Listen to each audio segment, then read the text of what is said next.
సాలూరు నియోజకవర్గం మక్కువ మండలం పంచాయతీ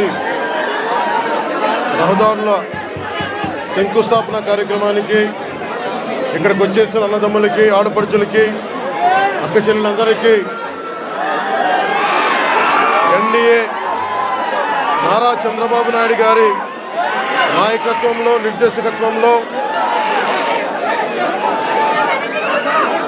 రహదారుల నిర్మాణం జరుగుతున్న క్రమంలో నరేంద్ర మోదీ గారు, ప్రధానమంత్రి శ్రీ నరేంద్ర మోదీ గారి కేంద్ర పథకాలతోటి, జాతీయ ఉపాధి హామీ పథకాలతోటి ఈ రోజున నేను ఇక్కడికి రావడం జరిగింది.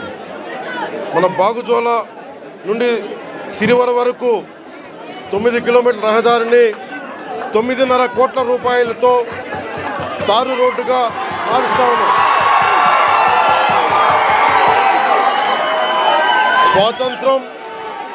మనకి స్వాతంత్రం వచ్చినప్పటి నుంచి దాదాపు 70 సంవత్సరాల పైన ఈ రోడ్డుని మనం వేసుకోలేని పరిస్థితి.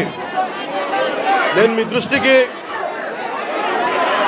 ఈ రోజున నేను అన్నీ వదిలి, ఇది మీకు పోరాట యాత్ర అప్పుడు నేను అన్ని తిరిగి మన పాడేరు, అరకు, అన్ని గిరిజన ప్రాంతాల్లో తిరిగినప్పుడు నాకు 2 ప్రధానమైన సమస్యలు: 1 రోడ్లు, 2 తాగునీటి అవసరాలు, 3 యువతకి ఉపాధి అవకాశాలు. ఇంత సుందరమైన ప్రాంతం ఇది. దాదాపు 20కి పైగా జలపాతాలు ఉన్నాయి ఇక్కడ. మన విజయనగరం జిల్లా, పార్వతీపురం, ఇవన్నీ కూడా ఉమ్మడి విజయనగరం కానీ ఈ జిల్లాలో అద్భుతమైన సౌందర్యం ఉంది. ఇక్కడ ప్రకృతి సౌందర్యం. ఇక్కడ టూరిజంని డెవలప్ చేయాలి. యువతకు కూడా నేను ఒకటే మాటిస్తున్నాను, ఇప్పటిదాకా ఎవ్వరు కూడా ఆలోచించలేదు ఇక్కడికి రావాలని, రోడ్లు వేయాలని. కానీ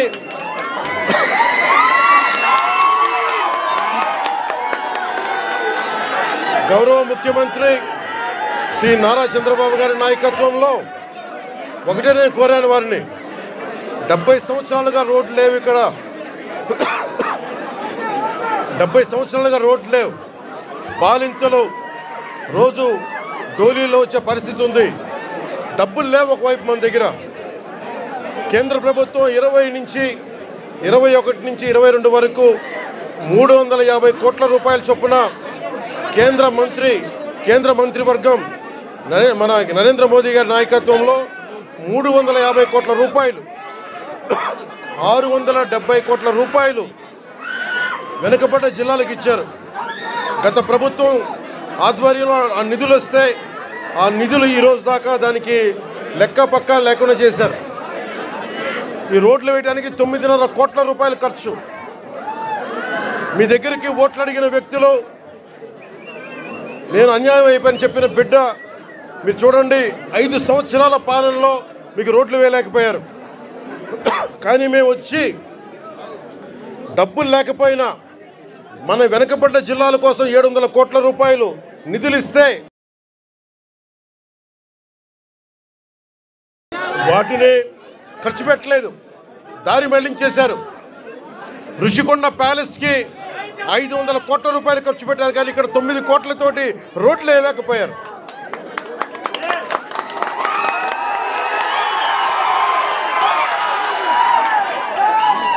నేను ఈ రోజున దీన్ని ఆధారం చేసుకొని ఒకటే చెప్తా ఉన్నాను. ముఖ్యంగా గిరిజన వర్గ ప్రజలందరికీ, మన్యం ప్రాంతంలో ఉండే ప్రజలందరికీ నేను మీకు నారా చంద్రబాబు నాయుడు గారి ఆధ్వర్యంలో నాయకత్వం నడుస్తున్న ఈ కూటమి ప్రభుత్వం తరపున మనకున్న మంత్రివర్గ సహచరులు కానీ, ఎమ్మెల్యేలు కానీ అందరి తరపున నేను మాటిస్తున్నాను. మీకోసం అహిర్నిశలో ఎండనక వాననక పనిచేయడానికి మేము సంసిద్ధంగా ఉన్నాం. ఇందాక కలెక్టర్ గారు నా దృష్టికి తీసుకొచ్చారు. ఇది పైకి మనం ఎంతవరకు వెళ్తాం ఆగుదామంటే ఒకటే మాట చెప్పాను కలెక్టర్ గారికి. 1 కిలోమీటర్ నడిస్తే కానీ సాధక బాధలు తెలియవు నాకు. కనీసం నేను నడవాలి. నేను అలాంటిది నలుగురు డోలీ పట్టుకొని ఒక గర్భిణీ స్త్రీని పట్టుకొని ఎంత ఇబ్బంది పడతారో ఆ బాధ నాకు తెలియాలంటే ముందు నేను నడవాలి, నేను నడుస్తాను దీనికి అని చెప్పి.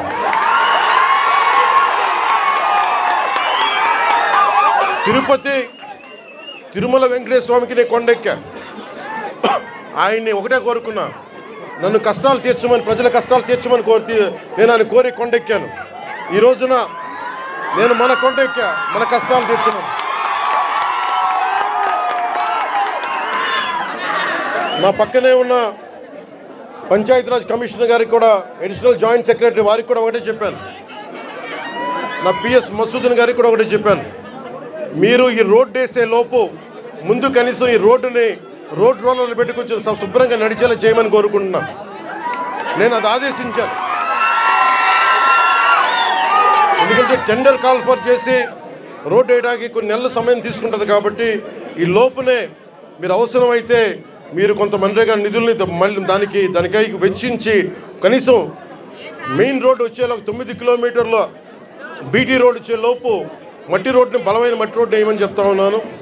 ఇది ఇంకా ఈరోజు తుఫాన్ అయితే ఉంది కానీ రోజు ఇప్పుడు శీతాకాలం కాబట్టి అందుకని రోడ్డు వేయమని మరి చెప్పాను. దాన్ని కూడా నేనే దగ్గరుండి ఉప ముఖ్యమంత్రి పేషి నుంచి నేనే దీన్ని పర్యవేక్షిస్తాను.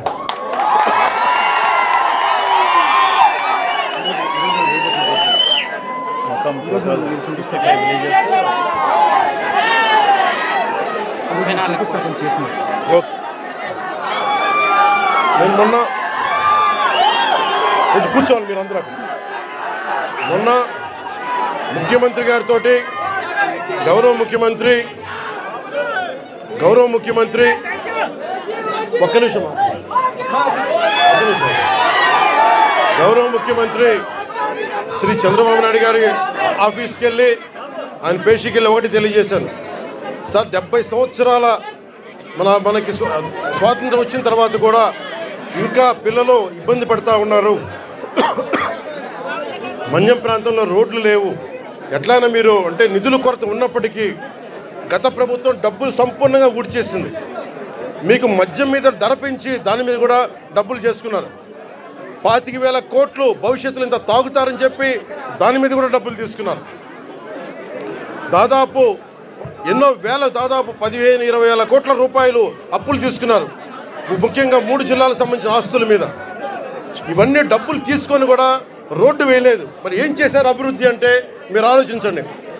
గత కాలంలో ఒక్క మంత్రి అన్నా వచ్చాడా మీరు చెప్పండి.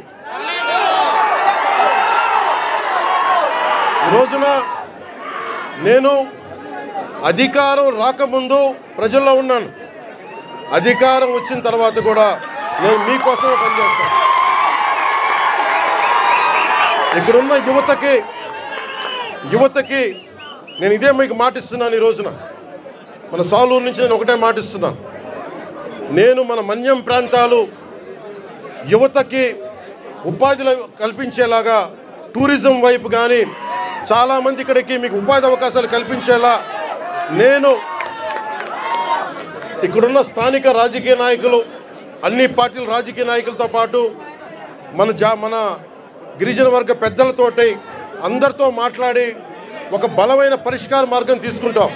అందుకే నేను ప్రతి 2 నెలలకు ఒకసారి 3 రోజులు పర్యటన పెట్టుకుంటాను మన జిల్లాలో.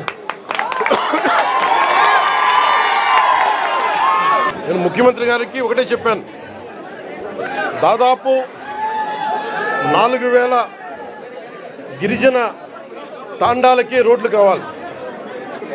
పంచాయతీలు క్రమంగా చూసుకుంటే 400 పంచాయతీలు, కానీ గ్రామాలను మట్టుకు దాదాపు 4,000 తాండాలు ఉన్నాయి. 20 మంది నివసించేవి, 40 మంది నివసించేవి. ప్రతి ఒక్కరికి రోడ్డు వేయడానికి కష్టసాధ్యం కనుక ముందు మనం 3 విడతల చొప్పున అనుకున్నాం. ముఖ్యమంత్రి గారి దృష్టికి తీసుకొచ్చింది, ప్రధానమంత్రి గారి దృష్టికి మేము తీసుకెళ్ళబోయేది.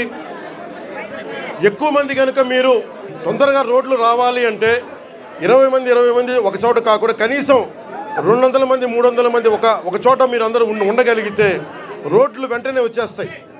కాబట్టి సమస్య ఏమవుతుందంటే జనాభా తక్కువ అవడం వల్ల డబ్బులు కేంద్ర ప్రభుత్వం నుంచి వచ్చేయి మనం అన్నీ మిగిల్చుకొని ఈరోజు చేస్తున్నాం. ఈ రోజున మనం నరేగా మీరు ఇలా అరిచి మీ అభివృద్ధి మర్చిపోతున్నారు. మీరు అరిచి సినిమాలు సరదా, నిజంగా మనస్ఫూర్తి చెప్తున్నా, మీకు సినిమాలకి రావాలన్నా రోడ్లు ఉండాలి కదా.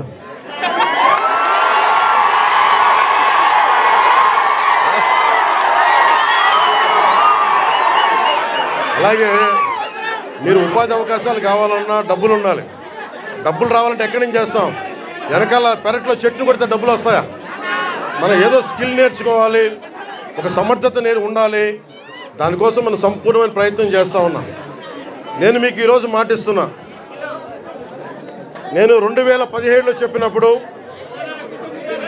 మాట ఇచ్చాం, వెనక్కి వెళ్ళాం, నిలబడ్డాం.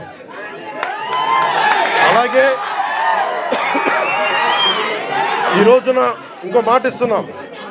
గౌరవ ముఖ్యమంత్రి నారా చంద్రబాబు నాయుడు గారి తరపు నుంచి కానీ, కూటమి ప్రభుత్వం తరపు నుంచి కానీ, మన మంత్రివర్గ సహచరులు కానీ, ఎమ్మెల్యేల తరపు నుంచి నేను ఒకటే మాట ఇస్తున్నా. ఇక్కడికి ఈరోజు వచ్చి ఈ రోడ్ల కోసమే రాలేదు నేను. మీ కష్టాలు తెలియాలి, మీ బాధలు తెలియాలి. నేనున్నా ఈ రోజున.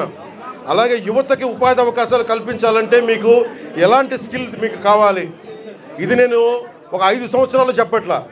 వచ్చే సంవత్సరం లోపే మీకు ఏమి చేస్తే ఇక్కడ బాగుంటుందో అనేది నేను 3 పర్యాయాలు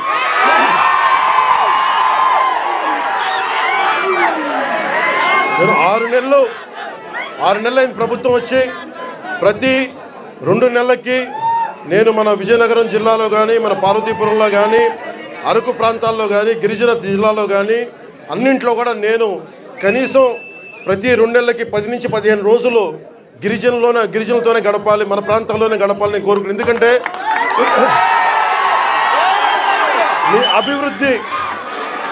మీ అభివృద్ధి నాకు చాలా అవసరం. మీరు ఆనందంతో ఉండాలి. 70 సంవత్సరాల తర్వాత కూడా ఇంకా మీరు మందులకి, ఇంకా మీరు రోడ్లకి, ఇంకా మీరు ఉపాధి అవకాశాలకి బాధపడుతుంటే చలించే వ్యక్తి నేనున్నాం, దానికి స్పందించే వ్యక్తి ముఖ్యమంత్రి గారు ఉన్నారు. మా ఇద్దరి బాధకి మీకు న్యాయం చేయడానికి నరేంద్ర మోదీ గారు ఉన్నారు. మేము ముగ్గురం మీ బాధలను అర్థం చేసుకొని, నేను వాళ్ళందరి తరఫున క్షేత్రస్థాయిలో మన మంత్రివర్గ సహచరులతో, ఎమ్మెల్యేల తరఫున అందరితోటి కలిసి నేను ప్రతి గ్రామం పర్యటించి కష్టాలు తెలుసుకొని, కొంతమంది పెద్దల్ని పిలిచి అవసరమైతే ఎలాంటి అభివృద్ధి ఇక్కడ అద్భుతంగా ఉంది, చూస్తూ ఉంటే చాలా అద్భుతంగా ఉంది. ఉదాహరణకి ఇలాంటి ఇల్లున్న చోట మంచి ఇల్లు చేసి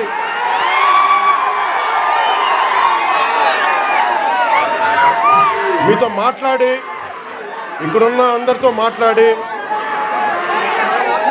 అమ్మా కూర్చోండి మీరు కొంచెం పక్కన. ఇలాంటి సుందరమైన ఈ కనిపించే చోట, ఇలాంటి కొంత మైదానం ప్రాంతంలో కనిపిస్తే, ఇక్కడ పల్లంగా ఉన్న కంటే ఎత్తు పల్లా లేకుండా చదరంగా ఉండే ప్రాంతంలో నిజంగా ఇది హోమ్ స్టే అని అంటాం. అమెరికా లాంటి చోట్ల, విదేశాలు లాంటి చోట్ల ఏం చేస్తారంటే, ఇలాంటి చోట్ల ఇలాంటి ఇళ్లలో వచ్చి ఉండేలాగా వాళ్ళకి కావాల్సిందల్లా శుభ్రంగా ఉండాలి. విదేశీయులు వస్తారు చాలామంది, అడవులుగా అర్థం మనకి అడవుల్లో విహరించడానికి చాలామంది వస్తారు. మనకి తద్వారా ఉపాధి అవకాశాలు వస్తాయి, చేతిలో 4 డబ్బులు వస్తాయి. మీరు కూర్చోబెట్టి మనకి పర్యావరణం కోసం పరిశోధించే శాస్త్రవేత్తలు చాలామంది ఉన్నారు. వాళ్ళందరికీ వచ్చి ఉండాలి అంటే మీరుండే ఇళ్లలోనే. తర్వాత మనకి ప్రకృతికి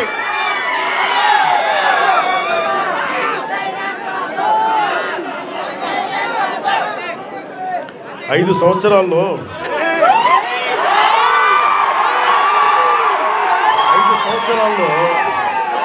గత ప్రభుత్వం చేసిన తప్పుల్ని ఎండగట్టి గుర్తుపోయింది.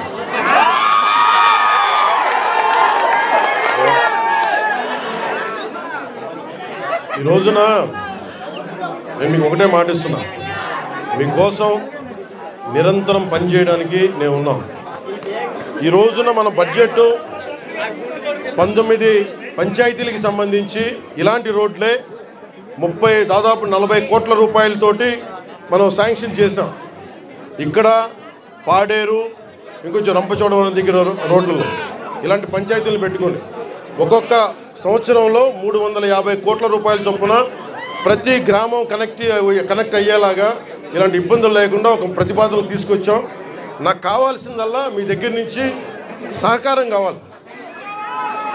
మీరు సహకారం ఇస్తారని నేను మనస్ఫూర్తిగా కోరుకుంటా ఉన్నాను. ఎందుకంటే మనం విజయనగరం జిల్లా చూస్తూ ఉంటే, ఉమ్మడి విజయనగరం జిల్లా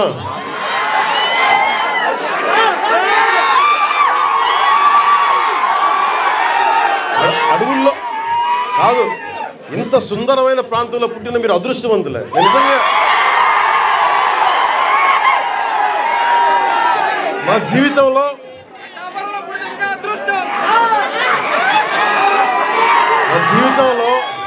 నేను ఎప్పుడు అసూయపడలా. నాకు ఈర్ష్య ఉండదు. ఎవరైనా నాకైనా విజయం సాధించిన ఎత్తుకు ఎక్కి నాకు ఇబ్బంది ఉండదు. మొట్టమొదటిసారి మిమ్మల్ని చూస్తే నాకు అసూయగా ఉంది. ఇంత చక్కటి ప్రకృతి మధ్య మీరు బతుకుతూ నాకు అసూయ కలిగిస్తూ ఉన్నారు. అందుకని మీకు నాకు గుడొద్దు, బడి కావాలి మా అందరికీ. ముందు చదువు ఉంటేనే భగవంతుడు గుర్తొస్తాడు, బడి ఉన్న చోట గుడి వస్తుంది. అందుకని నేను మీకు నిరంతరం మీకు అందుబాటులో ఉంటాను. కలెక్టర్ గారికి కూడా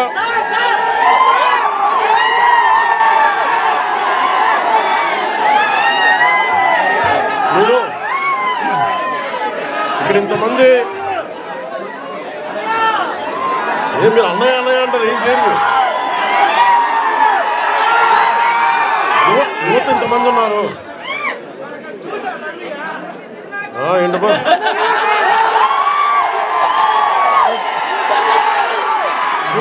యువత ఇంతమంది ఉన్నారు. నేను కోరుకునేదల్లా మీకోసం పనిచేసేవాడు ఒకడు కావాలి. కూటమి ప్రభుత్వం మీకోసం పనిచేస్తుంది. చంద్రబాబు నాయుడు గారికి ఒకటే చెప్పాను, సార్ మనం నిలబడాలి అంటే నేను ఒకటే చెప్పాను. ఇంటెలిజెన్స్ కానీ పోలీస్ శాఖ కూడా చెప్పారు, ఈ వర్షంలో ఎందుకు సార్ మీరు ఎందుకు ఆగిపోండి అంటే నేను ఒకటే చెప్పాను. మా వాళ్ళు వర్షంలో తడుస్తున్నారు,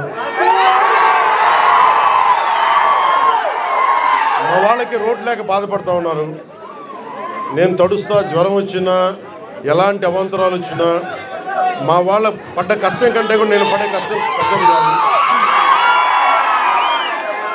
అందుకని నేను ఎందుకు ఈ మాట చెప్తున్నానంటే మీకోసం పనిచేసే వ్యక్తుల సమూహాన్ని మీరు ఎన్నుకున్నారు.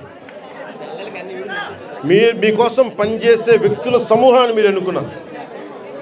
మేమందరం ఇక్కడ ఉన్నాం. మంత్రి గారిని చూస్తూ ఉన్నారు, ఎమ్మెల్యే గారిని చూస్తూ ఉన్నారు, ఇక్కడున్న నాయకులందరినీ చూస్తూ ఉన్నారు. మేమందరం కూడా ఎందుకు ఉన్నాం ఇక్కడ అంటే మీకు 5 సంవత్సరాల కాలంలో ఏదో మాట చెప్పి వచ్చి వెళ్ళిపోవడానికి మేము లేము. అధికారం లేనప్పుడు రోడ్ల మీద తిరిగాం, అధికారం లేనప్పుడు మన్యం ప్రాంతాల్లో తిరిగాం.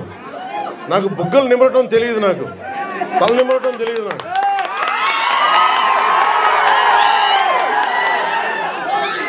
నేను మీ కన్నీళ్లు తుడిచి పారిపోయే వ్యక్తిని కాదు.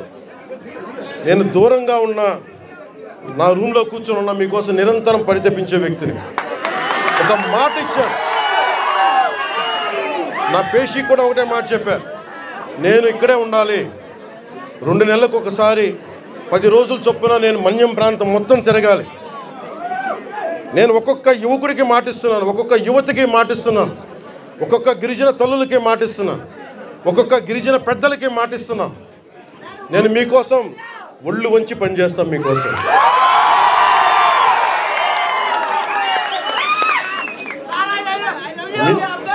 I love you too.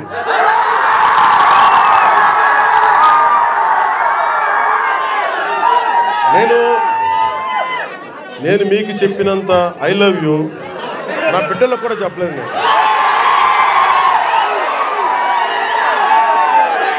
మీరు చూపించే ప్రేమ పవన్ కళ్యాణ్కి అధికారం ఉన్నా లేకపోయినా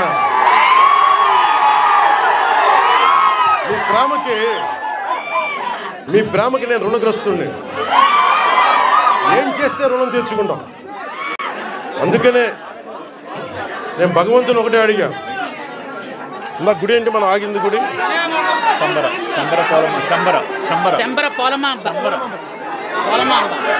ఇందాక దారిలో వచ్చేటప్పుడు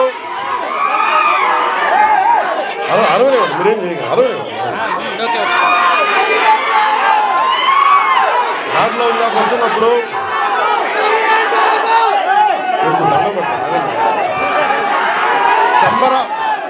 శంబర పోలమామగా తల్లిని అడిగా. శంబర పోలమామ తల్లిని ఒకటి అడిగా, తల్లి మా అడవి బిడ్డల కష్టాలను తీర్చిన శక్తి నువ్వు నాకు. మా రాష్ట్రంలో డబ్బులు రావాలి,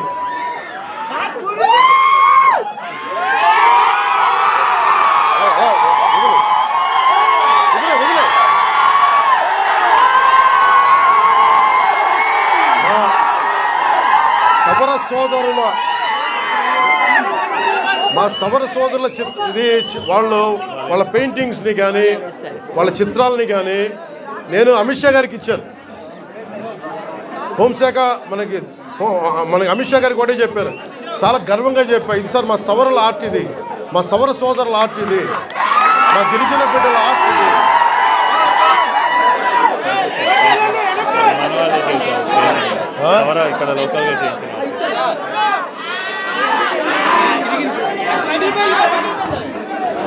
నాకు దీంట్లో ఎంత అందంగా అనిపిస్తుంటే, చాలామంది విదేశీయులు మీరు నాకు సరిగ్గా 6 నెలల సమయం ఉన్నారు. 6 నెలల సమయంలో ఇక్కడున్న మీకున్న లోపల శక్తి సమర్థత కానీ, మన సౌర సోదరుల ఆర్ట్ కానీ, టూరిజం కానీ అన్నిటినీ కూడా మీకు ఒక ప్రణాళిక చేసి 27 లోపు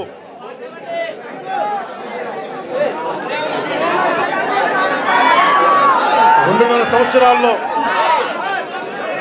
సంవత్సరాల్లో నేను ఇక్కడ అభివృద్ధి చేసి చూపిస్తాను. ఇక్కడ ముఖ్యమంత్రి గారి ఆధ్వర్యంలో, ప్రధానమంత్రి గారి నిర్దేశకత్వంలో నేను కానీ మా మంత్రివర్గ సహచరులు కానీ మీకోసం ఒక కూలీలా పనిచేస్తాం, మీకోసం తిరుగుతాం.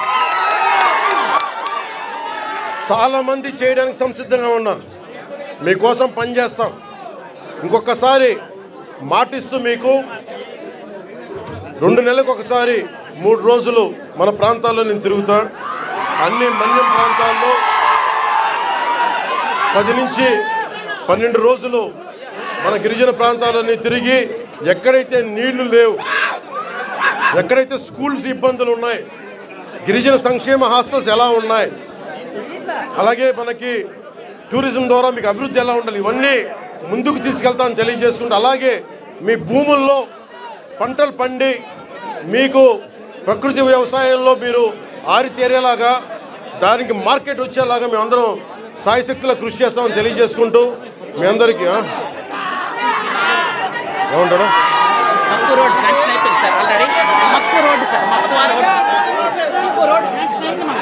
ఇవన్నీ మీరు దారి పొడవుతో నాకు మీరు అందరూ రకరకాల వినతులు ఇచ్చారు, వినతి పత్రాలు ఇచ్చారు, రోడ్లు ఉన్నాయి, అలాగే అక్కడ క్వారీ కూడా తవ్వుతున్నాం, క్వారీ కూడా తవ్వుతున్నారు, క్వారీలు కూడా అడ్డగోలుగా ఉన్నాయంటే అవి కూడా చేద్దాం. నాకు కావాల్సిందల్లా ఇక్కడున్న యువతలో మీరందరూ కూడా, మీరు ఏ జాతికి చెందిన వాళ్ళైనా నాకు అనవసరం, కొత్త నాయకత్వం మీలో నుంచి పుట్టాలి. నేను కులం కానీ, మతం కానీ, ప్రాంతం కానీ చూడడం, మానవత్వాన్ని చూస్తాను. అంటే డోలీల్లో గర్భస్రావం అయ్యి బిడ్డను కోల్పోయిన తల్లి నా అక్క, నా చెల్లిని చూడాల, నాతో నా రక్తం పంచుకు పుట్టకపోవచ్చు, కానీ చనిపోతే నా ఇంట్లో నా అక్కో నా బిడ్డ చనిపోతే ఎంత బాధపడ్డాను అంత బాధపడ్డాను. అందుకొచ్చా నేను కోరుకుంటున్నది ఒకటే, నేను ఒక నిమిషం ముఖ్యంగా ఇక్కడున్న యువతకి ఈ రోజున మన కూటమి ప్రభుత్వానికి మీరు 164 సీట్లు ఇచ్చి, అలాగే ఎంత 164 కదా, 11 అంటే వాళ్ళ 11 మన 165 164 సీట్లు ఇచ్చి 21 ఎంపీలు ఇచ్చారంటే మేమేదో ప్రతి ఎంపీని బాధ్యత తీసుకునేలా చేస్తాం. ఎంపీ అంటే ఒకటే చెప్తున్నాం, మీరు ఢిల్లీలో కూర్చొని చాలాసార్లు చెప్పాను, కాదు మీకోసం పని చేయడానికి. నేను పని చేస్తా, పని చేయనిస్తా. యువతకి ఒకటే అడుగుతా ఉన్నా, మీరు మీ నాయకులు ఇప్పుడు నేను ఒక మాట చెప్పాను, మీరు నాకు వెంటనే 2019లో మీరు నన్ను గెలిపించలా, మీరు నన్ను టెస్ట్ చేశారు కదా, నిలబడతాడా లేదా అనేది. అలా కాదు, నేను అనేది మంచిది, పరీక్షించాలి నాయకుడిని. పరీక్షించిన తర్వాత నిలబడతాడా లేదా అని తెలియాలి. అలాగే ఈ రోజున ఇప్పుడు రోడ్లు ఇందాక దారిలో వస్తుంటే రోడ్లు వేయిస్తున్నాం, బీటీ రోడ్లు వేయిస్తున్నాం, సీసీ రోడ్లు వేయిస్తున్నాం. అవి క్వాలిటీ రోడ్లు ఉన్నాయా లేదా అనేది ప్రమాణాలు ఉన్నాయి, మీరు కూడా చెక్ చేయాలి. మీరు గొడవ పెట్టుకునే అవసరం అయితే రోడ్లు క్వాలిటీ లేదు, ఎందుకు క్వాలిటీ లేదు, మీకు సంక్షేమ హాస్టల్స్లో ఇబ్బందులు ఉన్నాయి, మాట్లాడండి. మీరు గట్టిగా ఉంటే కలెక్టర్ గారికి బలం వస్తుంది మిగతా వాళ్ళని పనిచేయించడానికి. మీరు గట్టిగా ఉంటే మనకి ఎమ్మెల్యే గారికి బలం వస్తుంది, మీరు గట్టిగా ఉంటే మేడం గారికి బలం వస్తుంది. మీరు బలంగా ఉంటే మేము డబ్బులు ఎవరికి చెప్పండి, మనందరూ కష్టపడుతున్న డబ్బులు, మనందరి డబ్బులు, ఎవరి దయా దక్షిణ్యాల మీద లేవు డబ్బులు, ఇక్కడ మన కష్టం ఇది.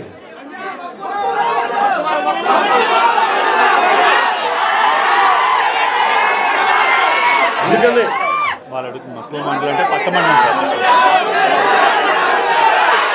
మీరు చూసిన రోడ్లన్నీ మనం వేసినవే.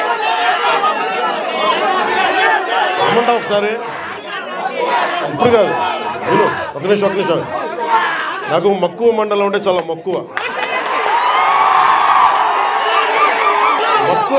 మక్కువ మండలం కాదు, అన్ని మండలాలు తిరుగుతాయి.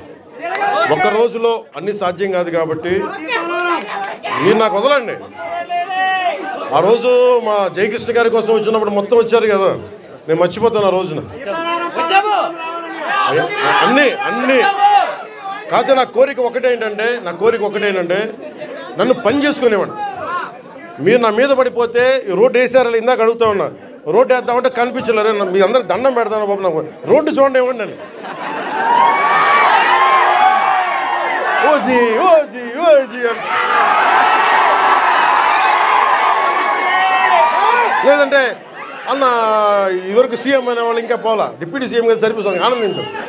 ఇంకా కాకుండా నేను అనేది ఏంటంటే యువతకు కానీ, ఆడపడుచులకు కానీ, పెద్దలకు కానీ, నేను వచ్చి మీకు నన్ను పని చేస్తే మీ భవిష్యత్తుకి మంచిది. నన్ను చుట్టుముట్టారనుకో, నేను పని చేయాలి కదా.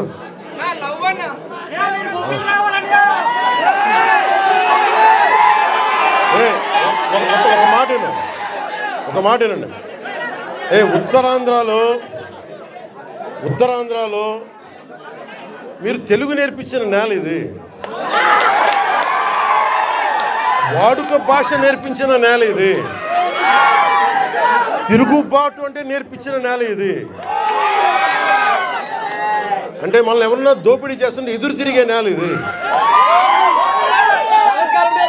మీరు ఈరోజు ఏమైపోయారంటే, మీరు సినిమాల మోజులో పడిపోయి మీరు పోస్టర్లు పెట్టి ఓజీ లేదంటే మిగతా హీరోలకి జైజీలు కొట్టి ఇవన్నీ కొట్టండి. కానీ మీరు కనుక మీ జీవితం మీద బాధ్యత తీసుకోకపోతే ముందుకెళ్ళారు. మీరు మాట్లాడితే అన్న మీసం తిప్పు అంట. నేను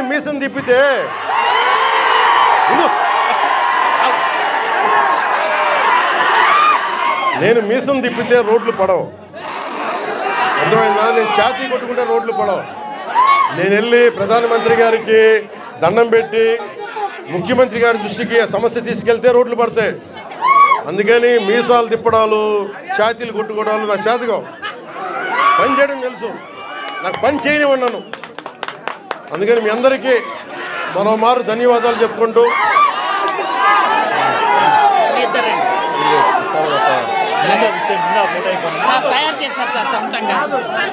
ఏం తెలియదు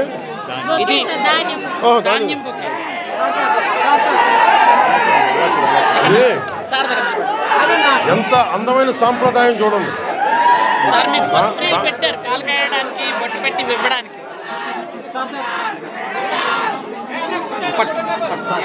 చెక్ సర్వీస్ మహిళా సంఘాలు 4 కోట్ల రూపాయలు. ఎంత 4,14,00,000 లోన్ సార్ వీళ్ళకి. అలాగే మన మహిళా సంఘాలకు సంబంధించి 4,14,00,000 4,14,72,000 4,14,72,000 మన మహిళా సంఘాలకి రుణంగా తీసుకున్నాం. ఓన్లీ మన పనసభద్ర పంచాయతీకి 4,12,74,000 72,000. 14 గ్రామాలు 5,800 మంది జనాభా అండి.